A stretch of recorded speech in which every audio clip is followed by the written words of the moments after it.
Hey, Jeremy with Rockfan. Today, I'm going to show you how to set up an audio mixer. We're going to use a really basic one for these purposes. We're going to use the Allen & Heath ZED6. So it's about as basic as it gets. So step one, we're going to find the power cable. I've already got it plugged in. Here's your power cable. We're going to plug it into the back here. There's only one place it can go. Great, and then it's got an on switch. So we'll go ahead and power it on. Blue light means we have power. Great, so as with any mixer, we have to give it an input source in one of these places in order for the mixer to really do anything. So I've already got a wireless mic receiver set up, so we're gonna take the XLR from the wireless mic receiver, we're gonna plug that into input one. Okay, I have an input, I'm gonna set up a second input. So I've got a stereo input here that takes a 1/4 inch cable. So for this one, I'm going to use my stereo breakout cable. It's got 2 1/4 inch heads here, and that's just gonna take my stereo signal from my phone, break it up into 2 mono signals, and we're gonna see that reflected in this single channel strip here. So while we're on the concept of channel strips, each row of knobs here, each column of knobs here, going this way, kind of all do the same thing. So what I mean by that is when we're dealing with my wireless microphone that's plugged into one, I have EQ for that input, as well as pan, left and right.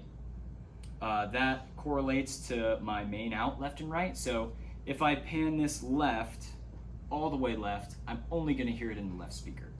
If I pan it all the way right, I'm only gonna hear it in the right speaker. And if I leave it right in the middle, that signal will come out equally within both speakers. So if you wanna pan it more to one or the other, you can choose to do that. So that's what your pan knob does. We have this mix knob. On this mixer, it's a knob. Sometimes you might see it as a fader. So this is how much of this input am I sending out to my speakers. And you can blend those and you get independent level control of each input source. So we talked about the EQ. The EQ is kind of treble and bass on this mixer. It's super basic, so HF stands for high frequency, that's your treble. LF stands for low frequency, that's your bass. And then moving up here, we have this knob all the way at the top. This is my input gain knob. So essentially what this is this tells my mixer how much of this microphone do I want to get into the mixer.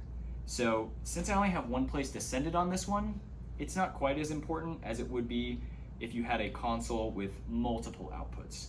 So generally speaking, your preamp is going to be global as far as volume for this source. So we want to turn this up.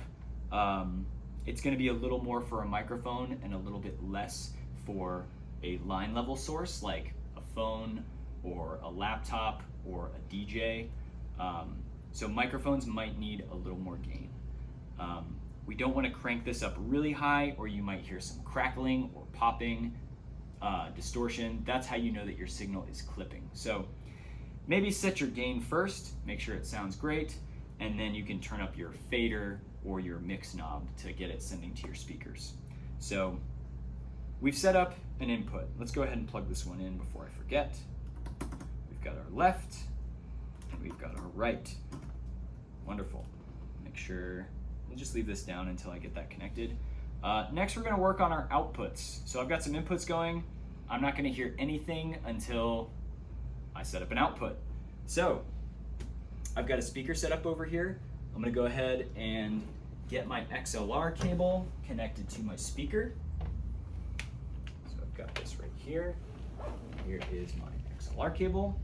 I'm just gonna plug this into left because I've only got one speaker. Now that I've got it plugged in, next I'm gonna turn on the speaker. If the speaker was already on when I plugged it in, you would hear a nice pop in the speaker, which is not really a good thing. So generally speaking, you want your mixer on first, get all your cables connected, and then turn your speaker on as the last item. And it's the reverse when you're tearing it all down. You want to turn off the speaker first and then disconnect your cables or turn off your mixer just to avoid the popping. So let's test it. So let's go ahead and plug in our music. Okay, I'll hit play on my music, turn up the volume. Okay, the volume is up. And we're gonna see if we can hear this in our speakers. We're gonna turn up the preamp a little bit. We're gonna grab our main mix here. We're gonna get this up to unity gain, which is the 0. So this is kind of the overall level of everything on the mixer. So we'll set that. And then we'll turn up our mix knob. And we hear some music. Great. So this is coming from the phone. Okay, let's turn that back down. And let's check our wireless mic. So I've got a wireless transmitter right here. Go ahead and look for that green light to turn that on. And we'll turn up my wireless mic. Hey, that one's already turned up a little bit. Wonderful. So now I have independent control of 2 sources. I can be talking into this mic and I can still turn up my music independently.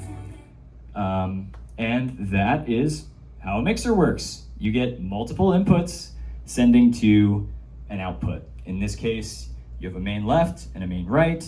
They're not individually selectable on this console because this is meant for really small, really basic applications. So that's your Z6 mixer. Thanks for watching.